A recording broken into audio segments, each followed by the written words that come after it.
할렐루야. 우리 다 함께 180장 하나님의 나팔 소리 준비 찬양으로 영광 돌리시겠습니다.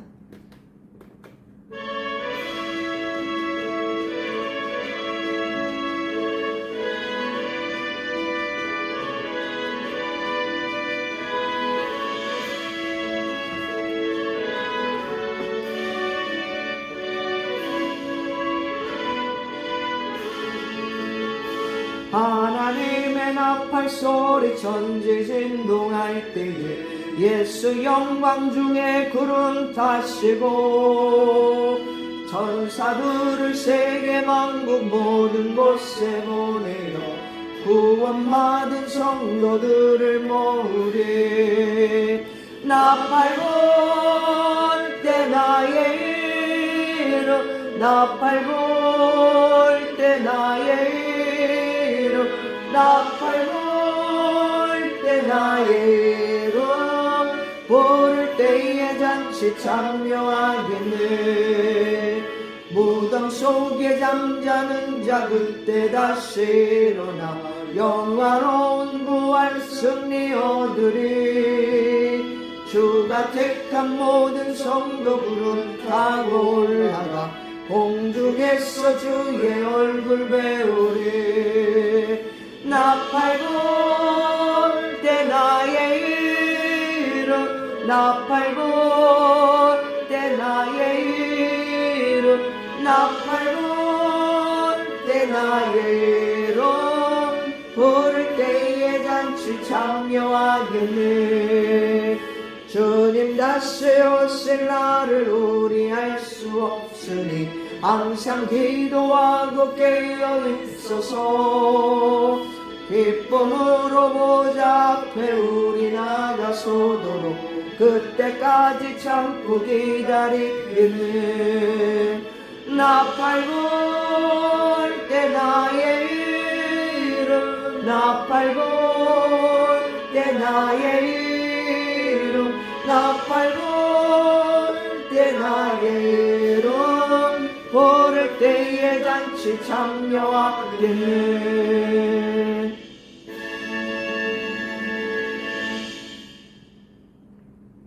우리 다 함께 묵도하심으로 주일 예배 하나님 앞에 드리시겠습니다. 묵도하겠습니다.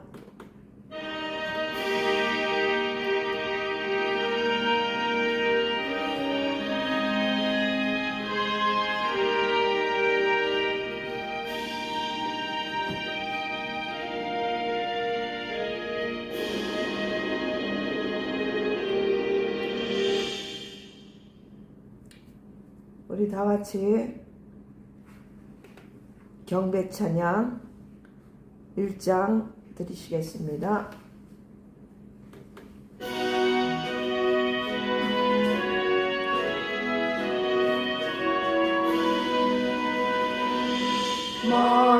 만복의 근원 하나님 온 백성 찬송 드리고 저천사여 찬송하세. 찬송 성부 성자 성령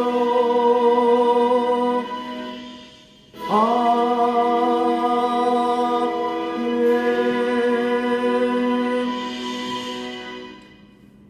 다 함께 사도신경 하심으로 하나님 앞에 신앙 고백 드리시겠습니다.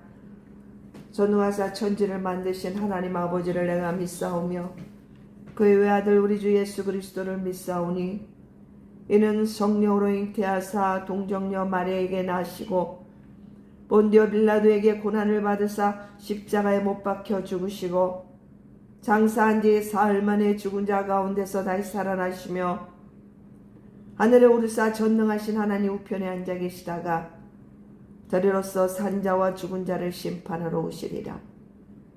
성령을 믿사오며 거룩한 공회와 성도가 서로 교통하는 것과 죄를 사하여 주시는 것과 몸이 다시 사는 것과 영원히 사는 것을 믿사옵나이다. 아멘. 찬송가 491장 저 높은 곳을 향하여 찬양하시겠습니다.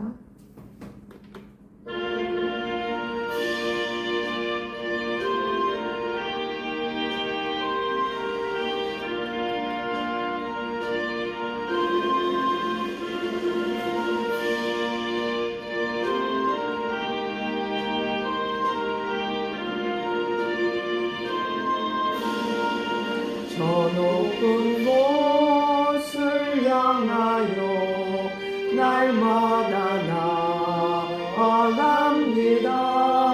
내 뜻과 정성 모아서 날마다 기도합니다. 내 주여 내 맘 붙드사 그곳에 있게 하소서. 빛과 사랑이 언제나 넘치옵니다. 괴로움과 죄가 있는 곳 나 비록 여기 살아도 빛나고 높은 저곳을 날마다 바라봅니다. 내 주여 내 맘 붙드사 그곳에 있게 하소서. 그곳은 빛과 사랑이 언제나 넘치옵니다. 의심의 안개 거치고 근심의 구름 없는 곳 기쁘고 참된 평화가 거기만 있사옵니다. 내 주여 내 맘 붙드사 그곳에 있게 하소서. 그곳은 빛과 사랑이 언제나 넘치옵니다. 엄하고 높은 이 길을 싸우며 나아갑니다. 다시금 기도하오니 내 주여 인도하소서. 내 주여 내 맘 붙드사 그곳에 있게 하소서. 그곳은 빛과 사랑이 언제나 넘치옵니다. 내 주를 따라 올라가 저 높은 곳에 우뚝 서 영원한 복락 누리며 즐거운 노래 부르리. 내 주여 내 말 붙드사 그곳에 있게 하소서. 그곳은 빛과 사랑이 언제나 넘치옵니다.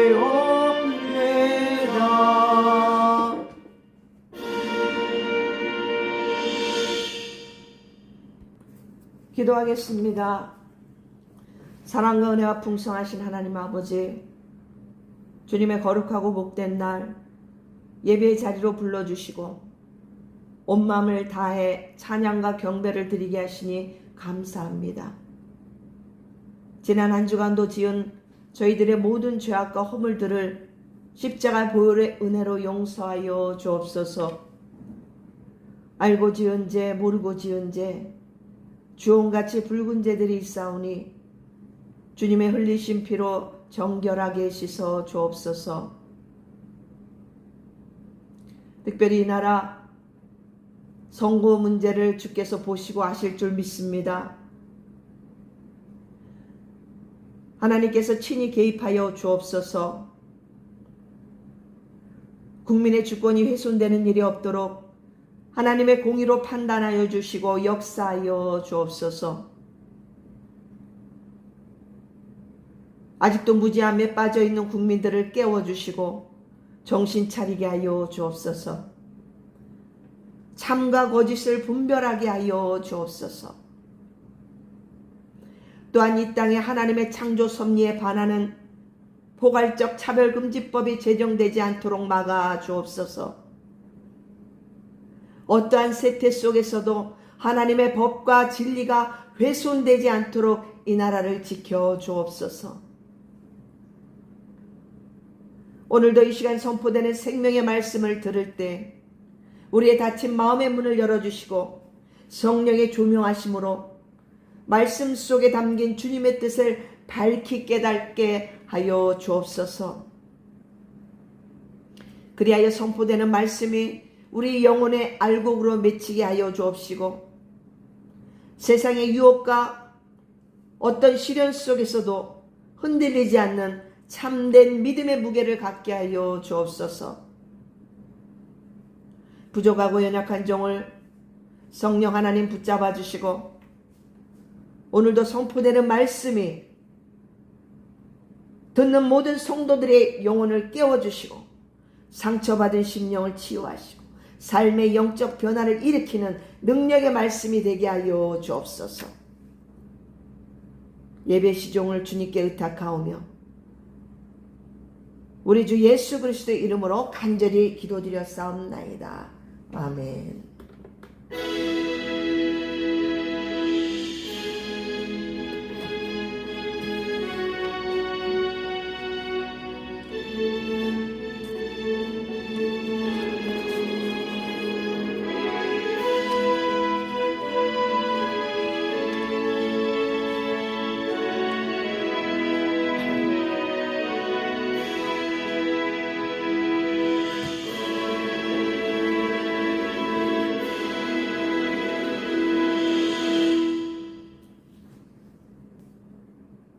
오늘 전한 하나님의 말씀은 마태복음 3장 12절 말씀, 신약성경 마태복음 3장 12절 말씀 한 절만 보시겠습니다.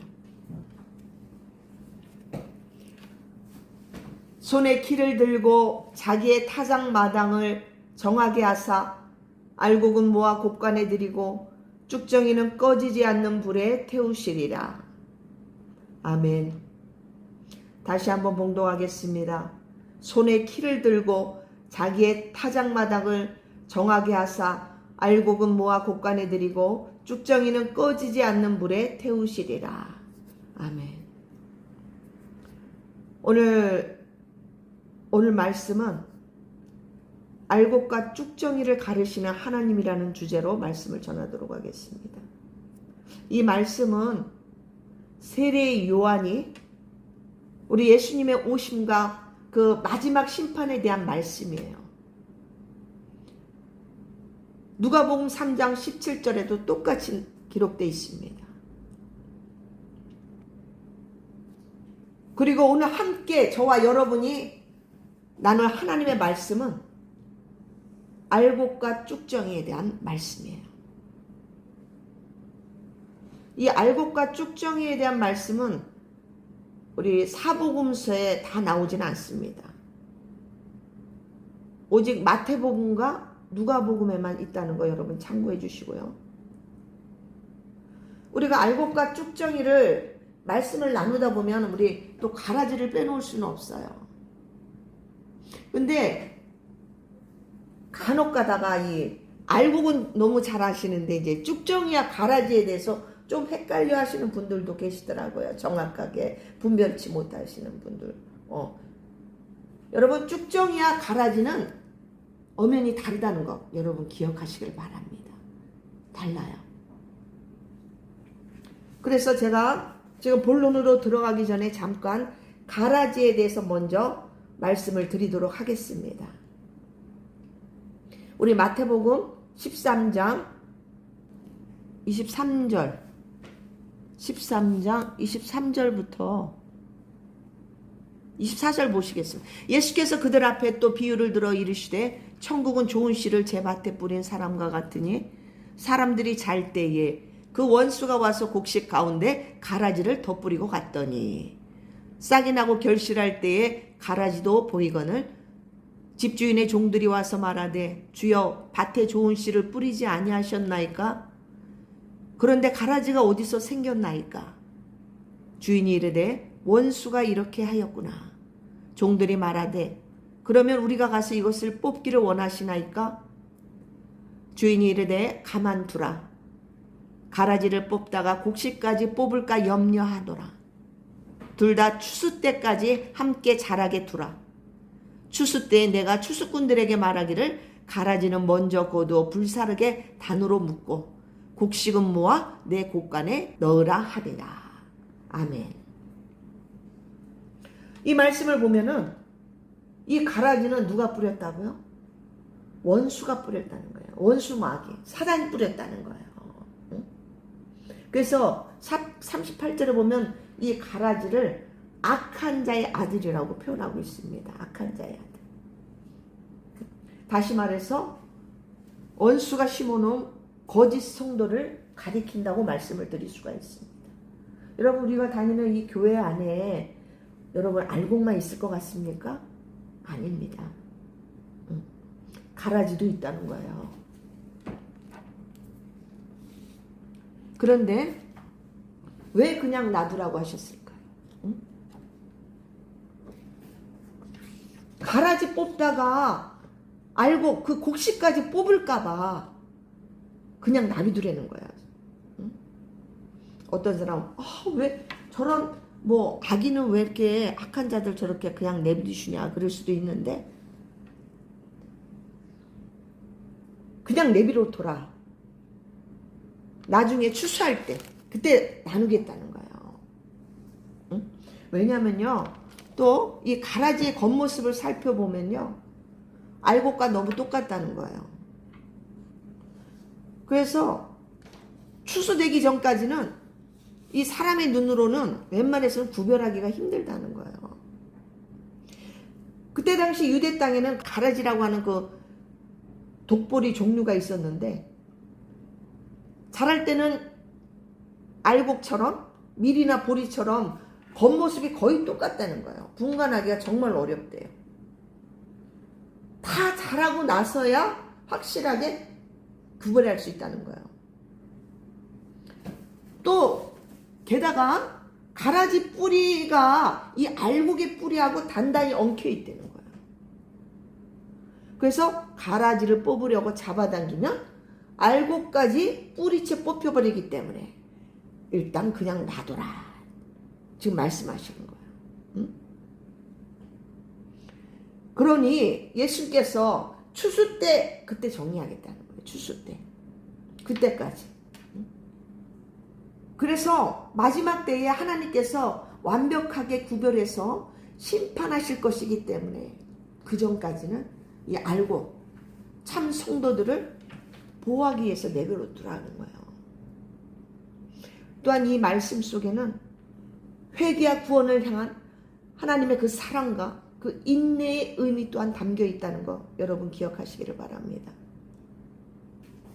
여러분 이 마지막 때는 천사들이 먼저 가라지를 골라낸다는 거예요.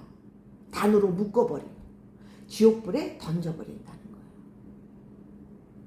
이제 가라지에 대해서 제가 잠깐 말씀을 드렸습니다. 이제 그 다음에는 알곡에 대해서 말씀을 드리도록 하겠습니다. 여러분 알곡은 여러분들도 다 아시겠지만 알곡은 참된 성도, 참된 신앙인을 가리킵니다. 참된 자녀, 뭐 빛의 자녀. 이 알곡의 특징은 그 내면에 알곡들 그 내면에는 예수 그리스도의 생명이 있다는 거예요. 성령의 열매로 채워져 있다는 거예요. 겉만 반지를 한 것이 아니라 하나님 말씀대로 살려고 애쓰는 사람들. 속사람이 날마다 성숙해지는 사람들. 이런 사람들을 우리가 알곡이라고 말씀을 드릴 수가 있겠습니다. 여러분 농부가 키즈를 합니다. 요즘 젊은 세대들은 잘 모를 수도 있는데 우리 세대 때는 이 키지라는 게 있었어요. 이렇게 삼각처럼 이렇게 해가지고 대나무를 이렇게 해가지고 이렇게 어르신들이 이렇게 들면서 흔드는 게 있었어요. 그런데 이 키를 들고 위아래로 까불기 시작하면은 바람이 일어나잖아요. 바람이 불면서 키 안쪽으로 모이는 것들이 있습니다. 그게 뭐냐면 바로 알곡이에요. 속이 꽉 찬 알곡이란 말이에요. 그런데 반면에 겉은 멀쩡해 보이지만 이 바람이 이렇게 불 때마다 흔들 때마다 힘없이 바깥쪽으로 흩어져 날아가 버리는 게 있어요. 그것이 바로 오늘 저와 여러분이 묵상할 쭉정이라는 거예요. 쭉정이. 그래서 오늘 본문에서 세례 요한은 예수님의 오심을 선포하면서 주님께서 손에 키를 들고 타작마당을 정하게 하실 것이라고 말씀하고 있습니다. 알곡은 모아 곡간에 들이고 쭉정이는 꺼지지 않는 불에 태우실 거라고 말씀하고 있는 거예요. 이 말씀은 오늘을 살아가는 우리들에게 아주 엄중한 영적 교훈을 주고 있습니다. 우리는 지금 교회 안에서 머물며 예배를 드리고 있습니다. 뭐 골방에서 예배 드릴 수도 있고 교회에서 예배 드릴 수도 있고 우리는 예배를 드립니다. 하나님 앞에. 근데 그들의 겉모습은 다 같은 그리스도인처럼 보인다는 거예요. 응? 하지만 하나님 보시기에는 그렇지 않을 수도 있다는 거예요. 여러분, 지금 여러분의 영혼이 알곡일까요? 아니면 쭉정일까요? 지금 말씀을 듣는 여러분은 모두 알곡인 줄로 믿습니다. 응? 오늘 우리는 본문의 말씀을 통해서 우리 신앙을 한번 정직하게 한번 점검해보는 시간을 갖기를 소망합니다. 성경이 말하는 쭉정이란 영적으로 어떤 상태를 의미할까요? 응? 알곡과 쭉정이의 가장 결정적인 차이는 생명력에 있습니다. 알곡 안에는 뭐가 있다? 예수 생명이 있다는 거예요. 그래서 이 알곡은 땅에 심으면 썩어서 다시 싹을 틔우고 30배, 60배, 100배의 결실을 맺습니다. 그러나 쭉정이는 어떻게? 아무리 좋은 땅에 심어도 물을 주어도 싹이 나지 않아요. 열매가 없어요. 종교적인 형식은 가지고 있어요. 근데 그 속에 예수 그리스도의 그 생명이 없는 사람을 뜻합니다. 예배 자리에는 앉아 있어요. 직분도 가졌고 남들이 하는 종교적 행위는 다 따라하지만 정작 그 마음에는 예수님이 살아계시지 않는 상태를 말씀하고 있는 겁니다. 또한 쭉정이는 겉껍질만 화려해요. 응? 바람이 불면 부풀어 올라 커 보이지만 손으로 쥐어보면 으스러집니다. 속이 텅 비어있기 때문에 그래요. 우리 신앙도 겉으로는 기도하는 척, 거룩한 척, 믿음이 좋은 척 포장할 수도 있어요. 그러나 하나님은 외모로 보지 않으신다는 거예요. 외모로. 우리의 중심을 보신다는 거. 여러분 명심하시길 바랍니다. 우리가 하나님과 나만의 그 친밀한 교제, 1:1 교제가 없고 기도가 없고 찬송이 없고 예수 동행이 없다면 우리는 겉만 번지르한 쭉정일 수도 있다는 거예요.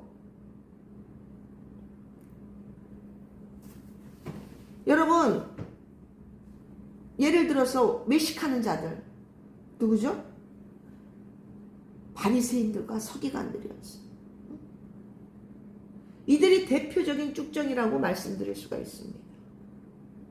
아, 그들 종교생활 잘하죠. 네. 그런데 예수님은 그들은 독사의 자식들이라고 말씀하셨어요. 이 쭉정이는 바람이 쉽게 흔들리고 날아갑니다. 왜일까요? 쭉정이의 가장 큰 약점은 무게가 없다는 거예요. 무게가. 가벼워가지고 조금만 바람이 불어도 이리저리 휩쓸려 다닙니다. 우리 신앙에 말씀의 뿌리가 없고 믿음의 무게가 없으면은 세상의 그 작은 풍파, 유혹에 잘 넘어가고요. 시련이 닥치거나 고난이 오면 극복하지를 못해요. 응? 이 쭉정이들은. 은혜를 받을 때는 알곡 같아. 그런데 이런저런 고난을 당하면은 내 자존심이 상하거나 조금 손해를 보아야 하는 그런 순간에 오면은 여지없이 날아가 버립니다. 인내하지 못하기 때문에. 여러분, 우리 성령의 열매 중에 오래 참음이라는 게 있잖아요. 우리가 때로는 애매히 고난 당할 때도 있다 그랬죠? 네?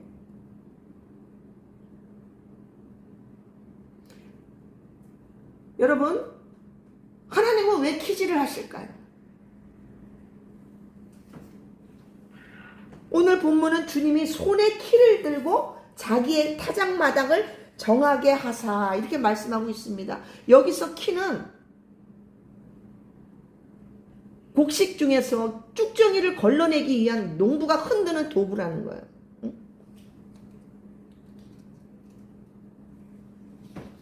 하나님은 왜 주의 자녀들이 모여있는 교회와 우리 삶 속에서 왜 이 키질을 허락하실까요?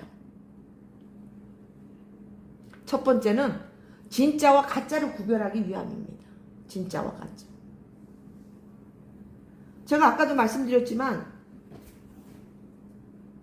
평소에는 잘 구분이 안 돼요. 구별이 안 된단 말이죠. 평안할 때, 모든 일이 잘 풀릴 때는 누구나 좋은 성도처럼 보입니다.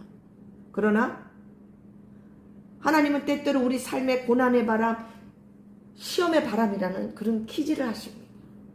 이 키질이 시작되면 진짜 믿음과 가짜 믿음이 여실히 드러납니다.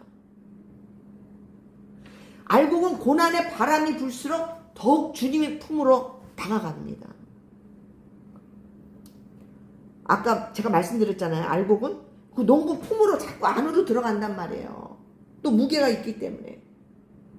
십자가 앞으로 가까이 파고든다는 거예요. 그러나 쭉정이는 원망과 불평을 쏟아내면서 별거 없네? 그걸 실망하고 어떻게 해요? 주님으로부터 멀리 날아가 버립니다. 떠나버려요. 두 번째, 농부가 키질하는 이유는 타작마당을 깨끗하게 하여서 곡간에 들이기 위함이라는 거예요. 알곡을 버리기 위해서가 아니라 오히려 소중한 알곡을 깨끗하게 구별해서 제대로 구별해서 안전한 곡간에 들이기 위함이라는 거예요. 그래서 하나님이 우리 삶에 허락하시는 그 연단과 시험은 우리를 멸망시키려는 것이 아니에요. 우리를 고통 주려고 하는 것이 아니에요, 여러분. 그걸 기억하셔야 돼요. 왜 그러시냐? 우리 안에 있는 그 죄악의 껍데기, 위선의 껍데기, 그런 쭉정이를 날려보내시려고, 정결한 알곡으로 남기시려고. 그것은 하나님의 사랑의 손길이라는 거예요. 한마디로 우리를 다듬으시는 거예요. 새롭게. 자, 여기까지는 우리 주님의 뜻을 알게 됐어요. 그렇다면 이제 앞으로 우리가 어떻게 알곡 성도로 살아갈 수 있는가? 그 길을 안내해 드리도록 하겠습니다. 우리는 어떻게 해야 쭉정이가 되지 않고 하나님이 기뻐하시는 그 속이 꽉 찬 알곡 성도가 될 수 있을까요? 첫 번째로 우리는 예수의 생명을 품어야 됩니다. 우리 안에. 알곡이 되는 유일한 방법은 내 안에 예수 그리스도가 나의 왕으로 살아계셔야 된다는 거예요. 내가 주인이 되면 안 돼요. 예수님이 내 주인이 돼야 돼요. 구세주가 돼야 돼요.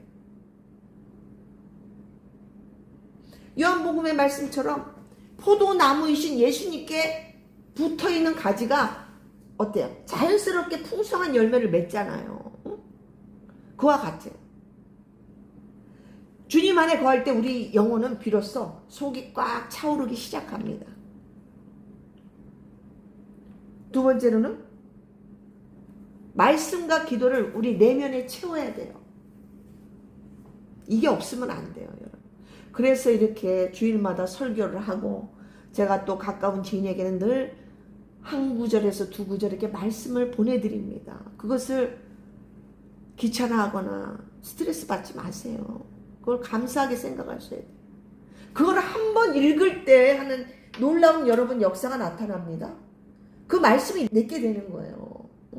그 복이 여러분에게 임한다는 거예요. 또 그 말씀이 나를 바르게 세운다는 거예요, 여러분. 그걸 가볍게 여기지 마세요. 또 쉬지 않고 기도해야 된다는 거죠. 우리 외식하는 신앙을 버리고 내 중심을 예수님으로 꽉 채워야 돼요. 성령 충만해야 된다는 얘기죠. 말씀과 기도로 채우면 어떻게 해요? 성령이 충만해집니다, 여러분. 우리가 남들 보이기 위한 신앙생활이 아니라 보이지 않는 곳에서 은밀한 중에 골방이라든지 어디 조용한 데든지 여러분 제가 이 사역하는 건 여러분 조용히 은밀한 중에 여러분 예배 드리잖아요.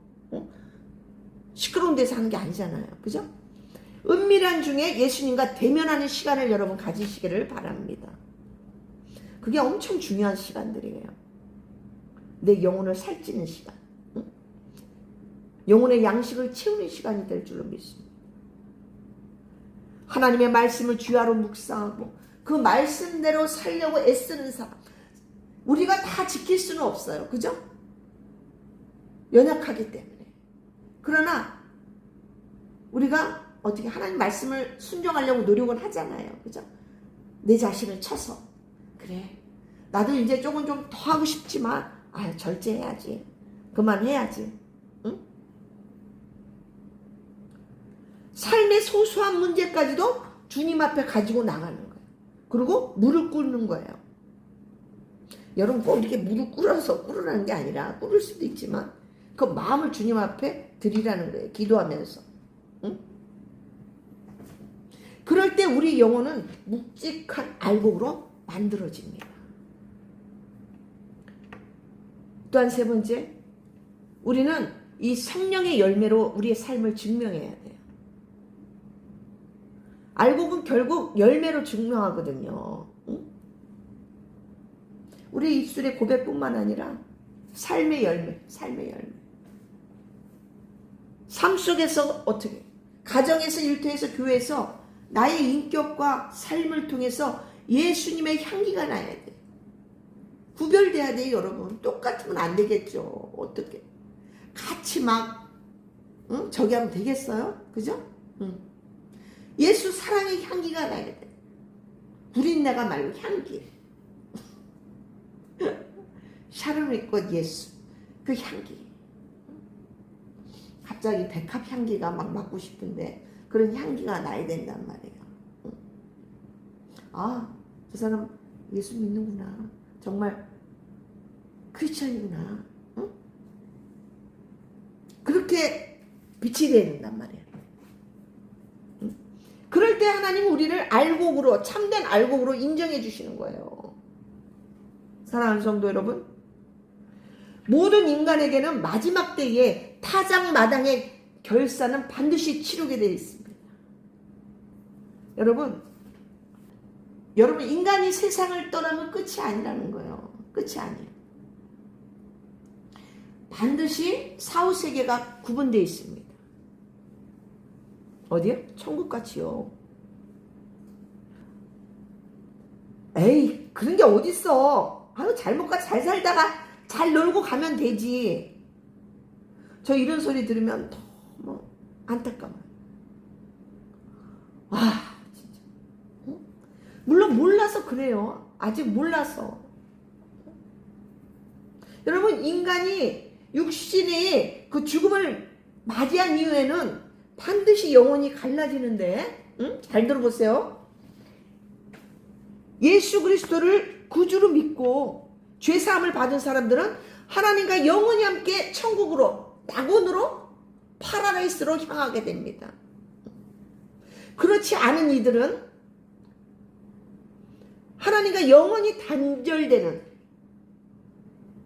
지옥, 음부라고도 하고 수월이라고도 합니다. 그곳으로 가게 된다는 거예요. 응?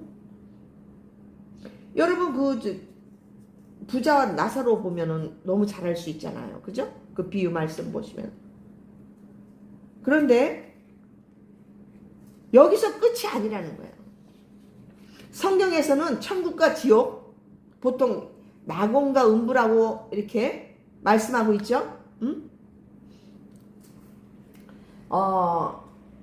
제가 좀 더 자세히 디테일하게 좀 말씀드린다면은 우리 예수님이 재림하시고 최종 심판, 그 뭐죠? 백보자 심판. 그 심판이 있기 전까지는 죽은 자들의 영혼이 머무는 그 중간 상태, 대기 장소로 말씀드릴 수가 있어요. 일단 지금 우리 인간이 죽으면 천국과 지옥으로 가는데, 나뉘는데, 낙원과 음부로 나뉘는데, 이것이 마지막 최종 심판의 대기 장소라는 거예요. 응? 중간 상태. 인터미디어 스테이트라고 그러는데, 근데 여기에 카톨릭에서 말하는 연옥의 개념이 아니에요. 우리 프로테스탄트 이 개신교에서는 연옥을 인정하지 않습니다. 낙원, 파라다이스. 여러분, 예수님이 십자가 달렸을 때 우편한 강도에게 오늘 네가 나와 함께 낙원에 있으리라, 그렇게 말씀하셨죠? 응? 이 말씀은 육신의 부활 전에도 구원받은 영혼이 주님과 함께 머무는 그 기쁨의 장소가 있다는 것을 말씀해주고 있는 거예요. 임시처소 같은 거죠. 또한 이곳은 최종 목적지인 우리 마지막에, 요한계시록 마지막에 나오는 새하늘과 새 땅에 들어가기 전, 그 전에 머무는 기쁨의 장소라고 여러분 해석하시면 됩니다. 그 다음에 제가 지금 낙원에 대해서 말씀드렸어요. 파라다이스. 근데 이제는 음부, 하데스, 수올이라고도 합니다. 응? 이곳은 지옥이라고 그러죠. 구원받지 못한 자들이 머무는 장소란 말이에요. 죽으면은. 제가 부자와 나사로 그 비유 있잖아요. 누가복음 16장에 나와 있어요. 한번 읽어보세요. 응? 부자가 간 곳이 바로 이곳이에요. 이곳은 최종 판결인 그 영원한 지옥, 불못. 응? 게헨나라고 그러거든. 게헨나. 응? 이곳에 던져지기 전에 마지막 심판을 기다리며 고통받는 장소다, 이렇게 생각하시면 돼요. 이해하시면 돼요. 응? 근데 우리가 또 참고할 건 뭐냐면은 시편에는 이 수올이라는 그 말이 자주 등장하는데요. 거기서 나오는 그 수올이라는 개념은 지옥의 개념보다는 자신이 막 감당하기 힘든 그 고통, 극심한 고통, 절망, 뭐 이런 거, 죽음의 위기, 이것을 비유적으로 표현할 때 수월이라는 그 단어를 이렇게 사용하기도 합니다. 이건 참고해 주시면 좋아요. 자, 그래서 음부는 영원한 천국, 새하늘과 새 땅과 영원한 지옥으로 가기 전에 부활과 최종의 심판을 기다리는 임시 대기 장소다, 이렇게 이해하시면 정확합니다, 여러분. 지금 성경에 있는 대로 그대로 해석해 드리는 거예요, 여러분. 제가 없는 말 갖다 알려드리는 게 아니에요, 여러분. 뭐 여기까지 왔으니까 마지막 심판을 제가 더 말씀을 드리도록 하겠습니다. 알려면 제대로 알아야죠. 그죠? 마지막 때는 어떤 심판이 있는가? 백보자 심판이 있다. 심판, 저지먼트, 심판. 그게 요한계시록 20장 11절에서부터 15절을 보시면, 요한계시록 20장 한번 보실래요? 420페이지. 여기는 뭐 봉도가 됐습니다. 또 내가 크고 흰 보좌와 그 위에 앉으신 이를 보니 땅과 하늘이 그 앞에서 피하여 간데 없더라. 또 내가 보니 죽은 자들이 큰 자나 작은 자나 그 보좌 앞에 서 있는데 책들이 펴 있고 또 다른 책이 펴져 있으니 곧 생명책이라. 죽은 자들이 자기 행위를 따라 책들에 기록된 대로 심판을 받으니 바다가 그 가운데에서 죽은 자를 내주고 또 사망과 음부도 그 가운데서 죽은 자들을 내주매 각 사람이 자기의 행위대로 심판을 받고 사망과 음부도 불못에 던져지니 이것은 둘째 사망 곧 불못이라. 누구든지 생명책에 기록되지 못한 자는 불못에 던져지리라.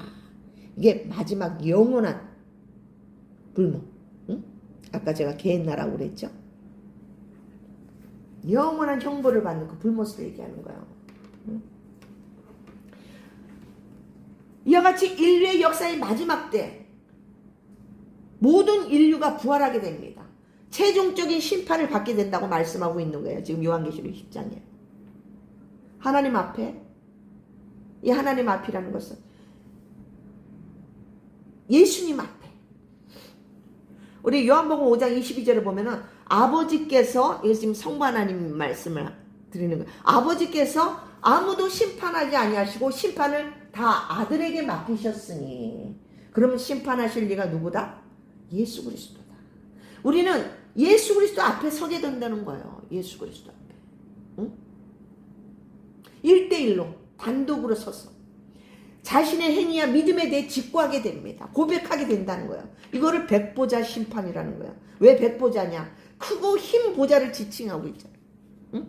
11절에 크고 흰 보좌와 그 위에 앉으신 이렇게 하잖아요. 그걸 이제 백보자라는 거죠. 응? 백보자 심판. 예수님이 심판하신다는 거예요. 그리고 12절에 보니까 어떻게 책이 있어요. 책이 있는데 두 개 책. 행위록과 어떻게 생명책이 있다는 거예요. 죽은 자들이 자기 행위를 따라 책들에 기록된 대로 심판을 받으니 이렇게 나와있죠. 분명히 다 결산한다고 그랬어요, 여러분. 그래서 하루하루를 여러분 가볍게 여기시면 안 됩니다.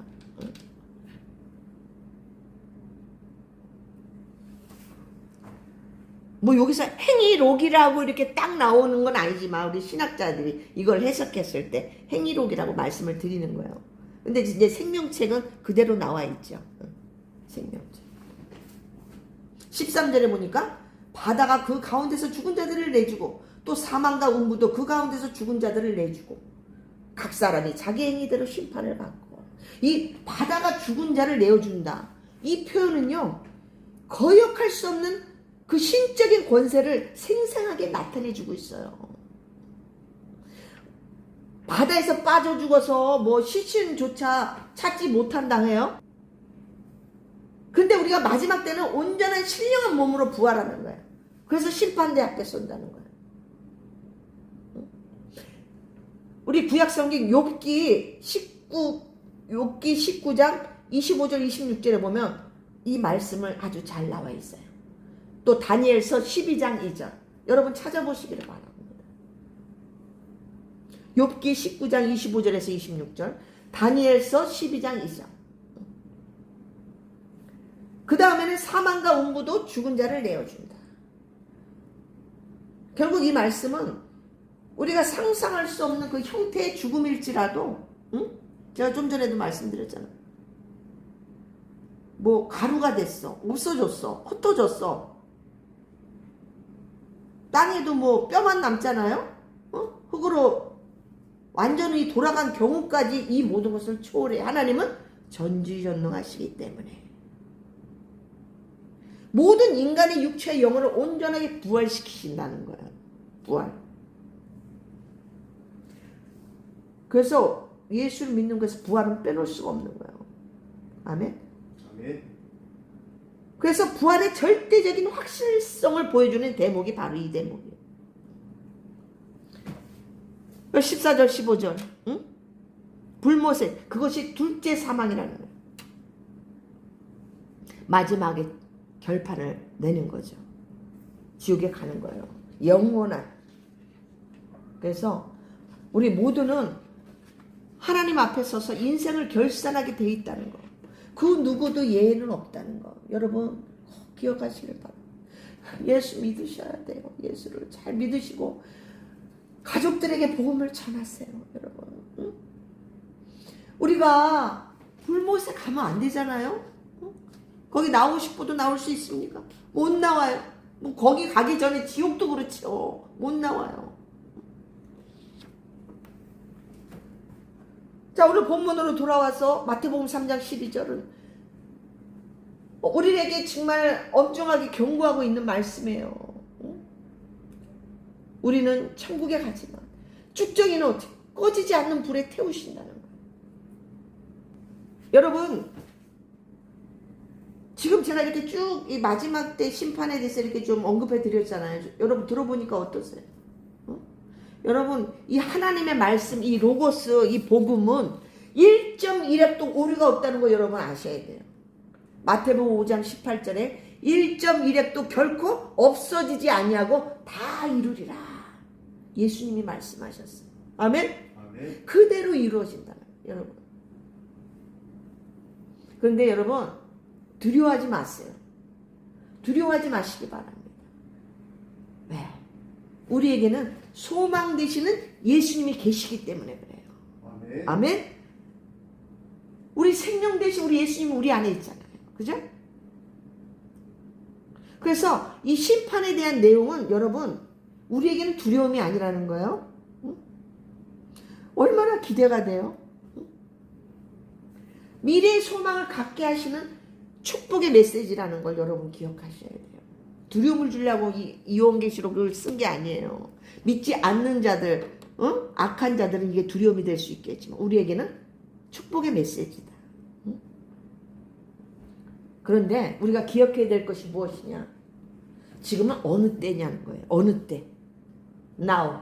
지금은 어느 때냐는 거예요. 여러분, 아직은 타작마당의 키질이 완전히 끝나지 않은 은혜의 때라는 것을 기억하시기를 바랍니다. 은혜의 때. 할렐루야. 아멘. 무슨 때? 은혜의 때. 지금은 하나님께서 참고 기다려주시는 그러한 때라는 거예요. 한 명이라도 더 구원하시고자 하고 더 다듬으시고 그런 은혜의 때라는 거예요. 근데 오늘 핵심 뭐예요? 왜 이 말씀을 전하게 됐습니까? 혹시라도 지금 내 모습이 지금 확정을 얘기하려는 게 아니었어요. 응? 오늘 우리 모습을 점검하자는 거예요. 혹시 우리의 모습이 겉만 멀쩡하고 속은 비어있는 쭉정이 같지는 않은가? 이 말씀을 드리고 싶었던 거예요. 당신은 쭉정이야. 판정을 내린 게 아니에요. 저는 판정을 내리고자 하는 게 아닙니다. 응? 쭉정이 같은 모습을 갖고 있지는 않은가. 이것을 여러분에게 오늘 전하고자 하는 거죠. 응? 여러분 낙심하지 마세요.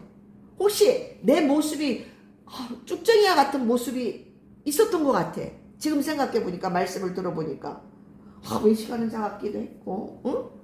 겉만 번질한 것 같기도 하고 속은 그냥 응? 그런데 낙심하지 마시라는 거예요. 지금 바로 우리 중심을 돌이키면 돼요. 할렐루야. 아멘. 예수님, 내 영혼의 빈 껍데기를 벗겨주옵소서.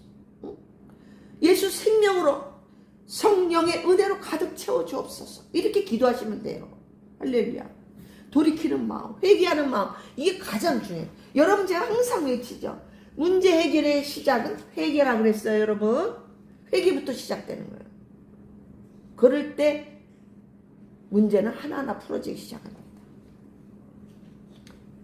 그래서 여러분 세상에 어떤 유혹과 시련과 어떤 쓰나미가 몰려와도 우리는 흔들리지 않아야 될 줄로 믿습니다. 여러분 상상해 보세요. 알곡은 이렇게 농부가 이렇게 키질할 때 자꾸 안으로 들어간단 말이지. 응?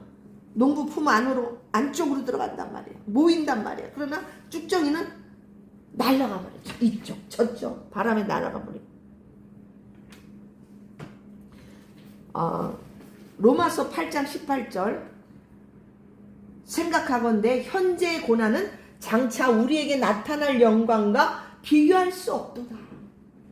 아멘. 저는 때로는 좀 지칠 때도 있잖아요. 좀 지치고 막 힘들 때는 이 말씀을 가지고 위로를 받습니다. 지금 나의 어려움은, 지금 현재 나의 고통은 장차 우리에게 나타날 영광과는 잽이 안 된다는 거예요. 잽이 비교가 안 된다는 거예요, 여러분. 이 세상은 잠시예요. 난 요즘 너무 세월을 느껴요. 와, 내가 진짜 늙어가는구나. 언젠가 이 세상을 떠나겠지. 그 안에 주님 오실지도 모르겠지만 그런 세월을 느끼게 되더란 얘기예요. 자연스럽게 받아들여야죠. 이 인생은, 우리 인생은 나그네 인생 같다 그랬잖아요. 잠시 왔다 가는. 근데 우리에게는 장차 영원한 그 나타날 영광과 지금 이 땅의 이것은 비교할 수 없다는 거. 여러분, 이것으로 위로받기를 원합니다. 자, 이제 우리는 마침내 주님 오시는 그날에 기쁨으로 하나님의 영광스러운 곳간에 들어가는 복된 알곡 성도님들이 다 되시기를 주님의 이름으로 축원합니다. 아멘. 아멘. 기도하겠습니다. 예수님 사랑합니다. 오늘 말씀을 통해서 우리의 신앙을 거울 들여다보듯 비추어 보게 하시니 감사합니다. 겉모습만 그리스도인인 척하며 속은 텅 비어 바람에 쉽게 날아가는 쭉정이처럼 살지 않았는지 주님 뒤돌아봅니다. 주님 회개합니다. 용서하여 주옵소서. 우리 다시금 우리 안에 오직 예수 그리스도의 십자가 생명을 채워 주옵소서. 날마다 말씀과 기도로 속사람을 강건하게 하여 주시고 고난의 바람이 불어올 때 낙심하여 날아가는 자가 아니라 더욱 주님께로 다가가는 묵직한 알곡이 되게 하여 주옵소서. 또한 우리의 삶에 아름다운 성령의 열매가 맺게 하셔서 마침내 주님의 천국 곳간에 기쁨으로 들어가는 자녀들이 되게 하여 주옵소서. 이 모든 말씀 우리를 알곡으로 빚어가시는 예수 그리스도의 이름으로 기도합니다. 아멘. 이 시간 하나님 앞에 예배를 드리는 시간, 봉헌 찬송 235장 보아라 즐거운 우리 집 찬양하시겠습니다.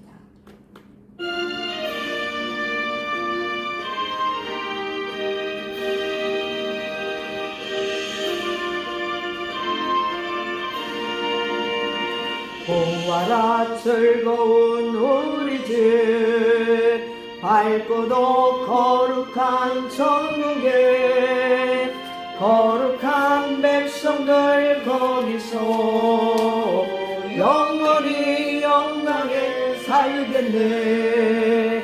거기서 기쁘고 즐거운 집에서 거기서 영원히 영광에 살겠네.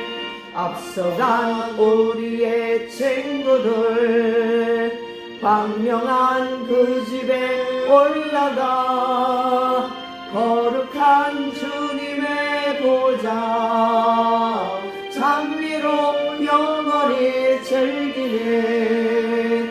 거기서 기쁘고 즐거운 집에서 거기서 장미로 영원히 즐기네.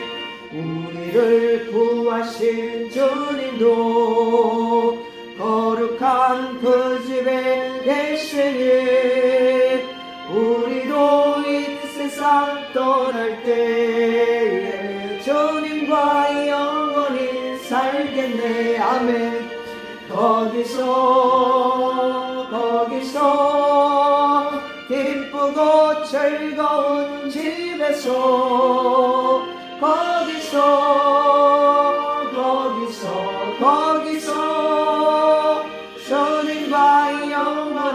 살겠네. 우리의 일생이 끝나면 영원히 즐거운 집에서 거룩한 아버지 모시고 기쁘고 즐겁게 살겠네. 거기서 기쁘고 즐거운 집에서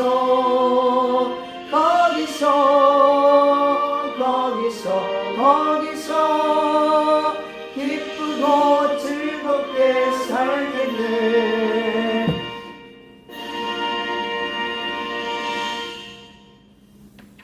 주님을 위해 기도하겠습니다. 감사합니다. 주님, 모든 것이 하나님께로부터 왔사오매 감사한 마음으로 하나님 앞에 예물 올려드립니다. 주여 기뻐 받아주시고 하나님, 우리가 기쁜 마음으로 주님 앞에 자원하는 마음으로 드리길 원합니다.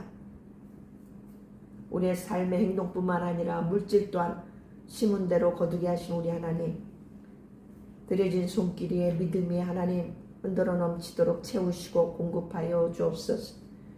이 물질 쓰이는 곳에 주님 영광 나타나게 하여 주시고 하나님, 정말 하나님이 기뻐하시는 곳에 사용되질 수 있도록 역사하여 주옵소서. 오늘 우리가 감사하는 마음으로 하나님 앞에 즐겨드리기를 원하고 이 모든 말씀 우리 주 살아계신 예수님 이름으로 기도합니다. 아멘.